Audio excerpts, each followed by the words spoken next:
მოგესალმებით ღვთისმშობლებო. Ამ ქვეყნიურად მოაზროვნე გარკვეული ადამიანების თვალში თამდაბლობას ადამიანის სისუსტედ მიიჩნევენ. მაგრამ თუ კი ასე დავსვავდით კითხვას, ვისაც კი დედამიწაზე უცხოვრია, ვისზე ვიტყოდით, რომ ყველაზე თამდაბალი პიროვნება იყო? ეს რა თქმა უნდა იესო ქრისტე იყო. იგი არა მარტო თავისი სწავლებებით მოუწოდებდა მის მიმდევრებს თამდაბლობისაკენ, არამედ მაგალითებსაც აძლევდათ პირადი ცხოვრებიდან.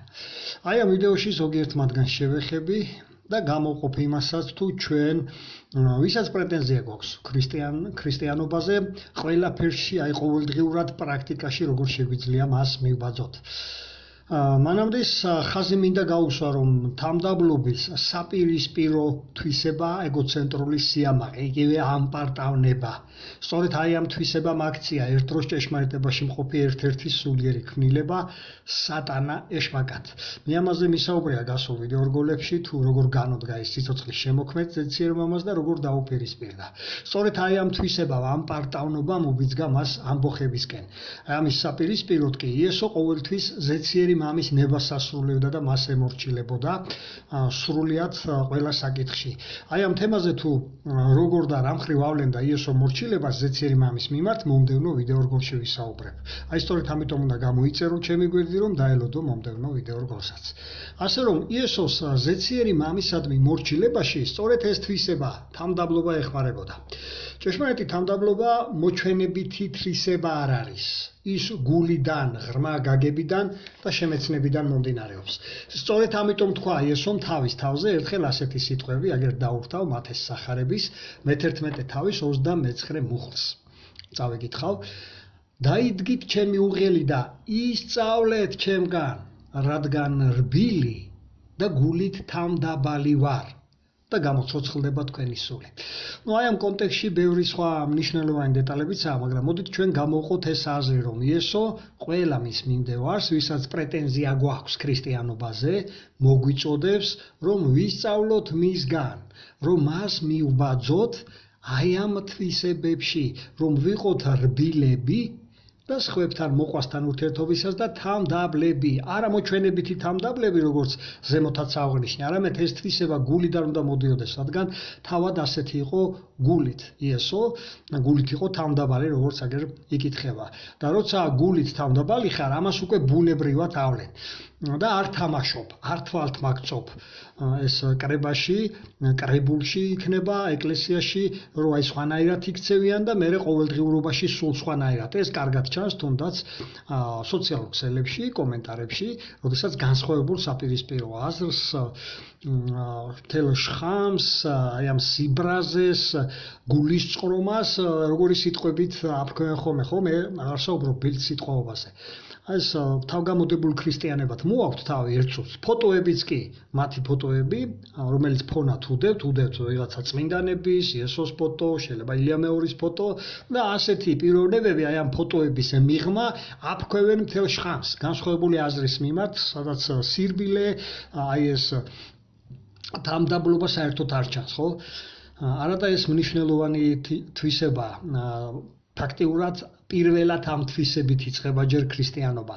არ ცდილობენ ხოლმე შეარჩიონ ასეთმა ადამიანებმა რბილი სიტყვები, რაც აქ იესომ თამდაბლობის წინ ახსენა, რომ რბილი და თამდაბალი ახლო დასვა, ხო, იესომ ეს აზრები, რაც კავშირშია თამდაბლობასთან.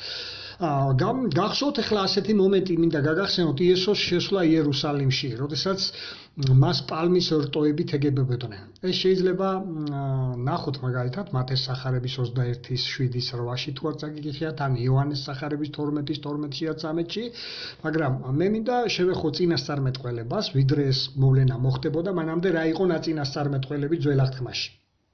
თვითონ იესოზე მის აი ამ იერუსალიმში შესვლასთან დაკავშირებით. აგერ გამოვიყენებ ზაქარია წინასწარმეტყველის სიტყვას ძველი აღთქმიდან მე-9 თავის მე-9 მუხლი. წინასწარმეტყველებაში თუ აკვირდებით აღწერილია მეფე, რომელიც იერუსალიმში შედის არა ეტლებით და არა აი ამ გარემოცული მხედრებით, არა ბუკებისა და საყვირების ხმაზე, არა მორთული გარეგნობით, როგორც ეს ჩვევიათ მეფეებს, დიდგვაროვნებს, ხო? არა აი ამ დიდებით, არამედ უბრალოებით. და აქ აღწერილია რა იყო მისი დიდების მაჩვენებელი, არა გარეგნული მხარე, არამედ ის, რომ ის მართალი და თავმდაბალია ვაქასია ხო მოხსენებული. თავმდაბლობა ანიჭებდა მას როგორც მეფეს დიდსიდიადეს. და მოდით ახლა გადმოვიტანოთ ეს ჩვენს დროში, ვისაც პრეტენზია გვაქვს ქრისტიანობაზე. მაგალითისთვის ვიტყვი, რაც არ უნდა ხელი მიგვიწვდებოდეს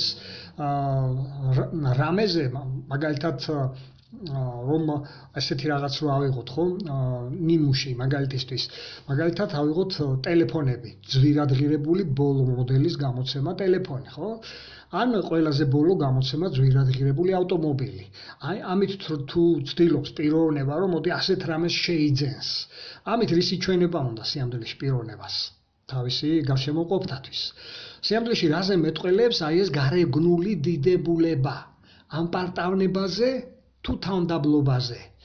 აქ ვნახეთ, რომ იესო ჭაკივირის ნაშიერით შევიდა იერუსალიმში. და არა ისე როგორც სხვა მეფეები, ხო? მთელი ამალით, ზარზეიმით, საყვირებით, ხო? რადგან მისი დიდებულება, როგორც უკვე ვთქვით, მისი შინაგანი იყო, მის თავმდაბლობაში იყო, მის სიმართლეში იყო. ეს მაგალითი გვაჩვენებს თუ რამდენად დიდი სულიერი შრომაა საჭირო, არა ფულისათვის, არამედ შინაგანი შესამოსელისათვის, რომ შიგნით ვიყოთ მდიდრები თავმდაბლობით და სიმართლით. რითაც უნდა ვიმკობდეთ როგორც ქრისტიანები თავს. ნახოთ კიდევ ერთი მაგალითი, როცა პასექის საღამოს ავახშმოდ შეიკრიბნენ ეგრეთ წოდებული საიდუმლო სერობამდე, რას აკეთებს იესო და რატომ. იოანეს სახარების მე-13 თავის მე-4 მე-5 მოხს დაურთავ. სუფრიდან წამოდგა, მოსასხამი გვერდზე გადადო, აიღო პირსახოცი და წელზე შემოიტყა. ტაშში წყალი ჩაასხა, დაიწყო მოწაფეებისათვის ფეხების დაბანა, წელზე შემორტყმული პირსახოცით შემშრალება. ეს ახლა უბრალო რიტუალი არ იყო, რაც რელიგიებმა რიტუალებად რო წარმოაჩენენ ხოლმე, ეს რიტუალის სახით არ ხდებოდა, ის ჩვეულებრივი ყოველდღიური ყოფის ნაწილი იყო და ამას მსახურები აკეთებდნენ ხოლმე, როცა მათ ბატონს ანუ იმეს სახლში სტუმრები მოვიდნენ, ან თვითონ როცა ოჯახის წევრები ბატონი მოვიოდა ხო, მოსამსახურები აკეთებდნენ ხოლმე აი ამას. მაშინ იესომ რატომ აიღო ეს თავის თავზე, რატომ გააკეთა? მე ახლა აქ იმას აღარ შევეხები, როგორ შეეწინააღმდეგება მას პეტრე, რომ გაუჯიოდა, რომ შენ არ დამბანო ფეხებსო. აქ თვითონ იესომ როგორ ახსნა ეს ქმედება, როგორ აუხსნა მოციქულებს, ნახოთ შემდეგი გაგრძელება მე-12-დან 15-ის ჩათვლით. როცა მათ ფეხები დაბანა, მოსასხამი მოისხა, კვლავ მაგიდასთან მევიდა თავის ადგილზე და უთხრა მათ, იცით რა გაგიკეთეთ? თქვენ მოძღვარსა და უფალს მიწოდებთ და მართალს ამბობთ, რადგან ასეც არის. ამიტომ თუ კი მე, უფალმა და მოძღვარმა დაგბანეთ ფეხები, თქვენც უნდა დაბანოთ ერთმანეთს ფეხები. ამით მაგალითი მოგეცით, რათა რაც მე გაგიკეთეთ, თქვენც იგივე აკეთოთ. გვესმის იესოს მიერ მოცემული აი ამ მაგალითის მნიშვნელობა, ქრისტიანებო. ნახოთ როგორ გაიგო ახლა აი ამ თვალსაჩინო მაგალითის მნიშვნელობა თვითონ პეტრემ, რომელიც გაუჯიუდა იმ წუთას, ხო?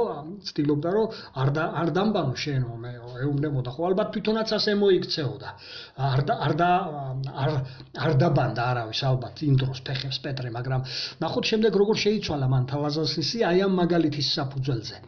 იესოს, როდესაც იესომ დაბანა მას ფეხები. როგორ გაიაზრა პეტრემ, ეს კარგად ჩანს თავად მისი წერილიდან, რომელიც უკვე შემდგომში მოგვიანებით გამხდარ ქრისტიანებს, ვინც ხდებოდნენ იესოს მიმდევრები, მათ მიწერა. თუ ნახავთ პეტრეს წერილებს, ეს არის პეტრეს პირველი წერილი, მე-5 თავის, მე-5 მუხლი. ასევე თქვენც ახალგაზრდებო, დაემორჩილეთ უფროს მამაკაცებს, ყოველი თქვენგანი ერთმანეთის მიმართ თავმდაბლობით შემოისარტყლოს. ცოტა ხანი შევწყვეტ აქ კითხვას, აი ამ განსაკუთრებით თინეიჯერებს მიმართავს, ხო? პეტრე, რომ უფროსი ასაკიანი ადამიანების მიმართ მეტი ყურადღება და მორჩილებაა საჭიროო და ერთმანეთის მიმართო იყოთო თავმდაბლებიო, რაც გამორიცხავს სიუხეშეს, არაკორექტულ მიმართვებს, რაც ხდება დღეს საერთოდ სოციალურ ქსელებში, დაპირისპირებულ მხარეებსა თუ განსხვავებული აზრებს მქონე ადამიანებს შორის, ხო?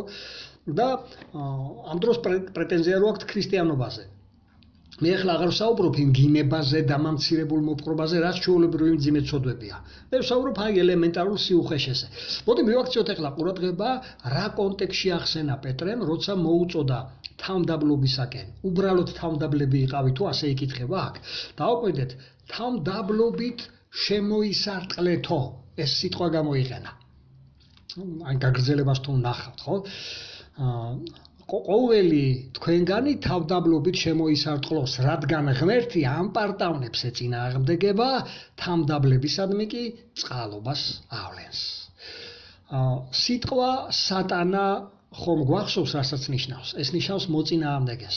სწორედ ამ პარტავნებამ უბიძგა სატანას ღმერთის ამბოხებისაკენ და ღვთის მოწინააღმდეგე ეწოდა. ყველა ამ პარტავანი, ვინც ამტკიცებს, რომ დღეს ქრისტიანია, სინამდვილეში კი ამ პარტავანია, ღმერთის მოწინააღმდეგე ხდება და თავად ღმერთი ეწინააღმდეგებათ მათ. ეს იკითხება ზუსტად. ხოლო თავდაბლების მიმართ წყალობას ავლენს და მადლით მოსავს ასეთ ადამიანებს. მოდით ჩვენ კიდევ მეტად ჩაუღრმავდეთ აი ამ სიტყვას, რომელიც აქ პეტრემ გამოიყენა, ეს სიტყვა ერთმანეთის მიმართო თავდაბლობით შემოისარტყლეთო. რადგან თვითონ პეტრეს არასოდეს დაავიწყდებოდა უკვე ის საღამო, როცა იესოს შეეწინააღმდეგება ფეხების დაბანვის დროს. და როცა ბოლოს იესომ აუხსნა აი ამ თვალსაჩინო მაგალითის ფონზე თამდაბლობის მნიშვნელობა, ამიტომაც გამოიყენა პეტრემ აქ ეს სიტყვა თამდაბლობით შემოისარტყლეთო. რადგან იესოს მაშინ პირსახოცი წელზე ჰქონდა შემორტყმული, ხო, რომელთაც ფეხებს უმშრალებდა. რადგან ეს სიტყვა მიუთითებს სწორედ მსახურის მოქმედებაზე, რომელიც წინსაფარს შავი სამუშაო შესასრულებლად იკეთებს. ზუსტად იმ სიტუაციის გასახსენებლად გამოიყენა და დააკავშირა პეტრემ, რომ ყველას, ვისაც პრეტენზია გვაქვს ქრისტიანობაზე, უპირველესად აი ამ თვისებით უნდა გამოვირჩეოდეთ, რომელიც იესოსთვის იყო დამახასიათებელი და რომელიც სატანისათვის დამახასიათებელი თვისების, ამ პარტავნების საპირისპირო თვისებაა. რადგან ამ პარტავნებაა ეს თვისება, რომელიც ისე შთანთქავს ნებისმიერ ადამიანს, რომ მასში მიმზიდველს აღარაფერს ტოვებს. იესო თამდაბლობაზე ხშირად უმახვილებდა ხოლმე ყურადღებას მის მიმდევრებს, რადგან როგორც უკვე ვთქვით, ეს ყველაზე მნიშვნელოვანი თვისებაა ქრისტიანისთვის, შეიძლება ითქვას უპირველესი თვისება ეს უნდა იყოს და ნახოთ კიდევ ერთი მაგალითი, თუ ვინ გამოიყენა ახლა აი ამ შემთხვევაში იესომ თვალსაჩინოებისათვის, აი ამ თვისების სასწავლებლად. მიუხედავად იმისა, რომ იესო ასეთ გაკვეთილებს ხშირად უტარებდა თავის მოციქულებს, ისინი მაინც დროდადრო მდგომარეობის დაკავებაზე ფიქრობდნენ, ხო, რაც ამბიციური საკითხია ერთ-ერთი ასეთი კითხვის დასმით, როდესაც მათ ეს კითხვა დაუსვეს იესოს, იესომ დაინახა მათი ეს სისუსტე, კვლავ, რომ ვერაფერს კიდევ ვერ სწავლობდნენ ამ საკითხზე და ნახოთ რა საკეთებს იესო, თუ ნახავთ მათ ეს სახარების მე-18 თავის 1-დან 4-ის ჩათვლით მუხლს. იმ დროს მივიდნენ იესოსთან მოწაფეები და კითხეს, მაინც ვინ იქნება ყველაზე დიდი ზეციერ სამეფოში? მაშინ იესომ ბავშვს დაუძახა, მათ შუა ჩააყენა და თქვა, ჭეშმარიტებას გეუბნებით, თუ არ მობრუნდებით და ბავშვებივით არ გახდებით, ვერ შეხვალთ ზეციერ სამეფოში. ამიტომ ვინც ბავშვივით დაიმდაბლებს თავს, ის იქნება ყველაზე დიდი ზეციერ სამეფოში. ვინც ბავშვივით დაიმდაბლებსო თავს. მოდი ჯერ შევეხოთ პირველ მუხლში დასმულ მათ კითხვას. ხშირად ბევრ ადამიანს უჩნდება ასეთი ამბიცია იყოს პირველი. პირველობის გამო ხო რაზე აღარ მიდიან ადამიანები. და ეს ჩანს დღეს ჩვენს ქვეყანაში, სწორედ ის რაც ხდება დღეს ჩვენს ქვეყანაში, ამის გამოა. და აღარ გავშლი ახლა სხვა მიმართულებით აი ამ თემას, ჩვენს გულებში ჩავიხედოთ მოდით ყველამ, რომ არ შემოგვეპაროს სწრაფვა პირველობისაკენ, დიდებისაკენ, ძალაუფლების მოხვეწისაკენ, ხო? აი ამისკენ არ უნდა ისწრაფოდეს ქრისტიანი. მოდით ჯერ იმას მივაქციოთ ახლა ყურადღება, მათ ეს დასმული ამბიციური კითხვა რამდენად საშიშია. როგორ დაანახვა იესომ ეს საშიშროება. მესამე მუხლის ბოლოში მიაქციეთ ყურადღება, ასეთი აზროვნება, ვისაც აქვს ასეთი ამბიცია, არ მოიშოროთო. თუ აი ამას არ მოიშლი, თუ აი ამ ჩვევას, ამაზე ამახვილებს იესო ყურადღებას, თუ არ უკუაგდებთ აი ამ ამპარტავნულ ხასიათს, აი ამ თვისებას, ვერ შეხვალთო და ვერ დაიმკვიდრებთო ღმერთისგან დაპირებულ მარადიულ სიცოცხლეს, მარადიულ სამყოფელში. არა და ამისთვის შრომობს და ამისთვის წვალობს ყველა, არა აქ მნიშვნელობა ახლა ამ წუთებში რელიგიას, ყველა რელიგიაში, ამიტომ მიდიან ადამიანები, რომ დაიმკვიდრო მომავალში მარადიული სიცოცხლე, ვისაც როგორ ესმის, ხო, ვისაც როგორ წარმოუდგენია ეს მარადიული სამყოფელი, ამის შრომობენ. ამ დროს ეს უპირველესი თვისება არის თამდაბლობა, რომ აი ეს დაიმკვიდროს ადამიანმა. და ბოლოს როგორც ზემოთაც აღნიშნე, ყველა დიდების მოყარე, ძალაუფლების მოყარე, პირველობის მოყარე განადგურებული იქნება სატანასთან ერთად მათი აი ამ ამპარტავანი თვისების გამო. აი ამ ამის საპირისპიროდ, აი ამ ამპარტავნობის საპირისპიროდ თამდაბლები მიიღებენ ჯილდოთ უკვე მარადილ სიცოცხლეს, მარადილ საყოფელში და მე ამაზე ვიდეოს მთელი 9 ვიდეო რგოლი ჩემს გვერდზე თუ არ მოგისმენიათ შევაბრძანეთ და 34-დან 53-ის ჩათვლით ვიდეო რგოლები მოისმინეთ, რიგითი ნომრები ფრჩხილებშია მოცემული. და ეს რომ ახსენა იესო თვალსაჩინოებისათვის აქ სწორედ პატარა ბავშვი გამოიყენა, თქვა რომ აი ბავშვებივით უნდა ვიყოთო, ბავშვებივით თამდაბლებიო. რატომ დააკავშირა ბავშვთან ეს თამდაბლობა? როგორები არიან ბავშვები? რა არის ბავშვებში ისეთი, რაც ჩვენ დიდებს კარგი გაგებით უნდა გშურდეს და ვესწრაფოდეთ ამას, ის ბავშვური თამდაბლობა.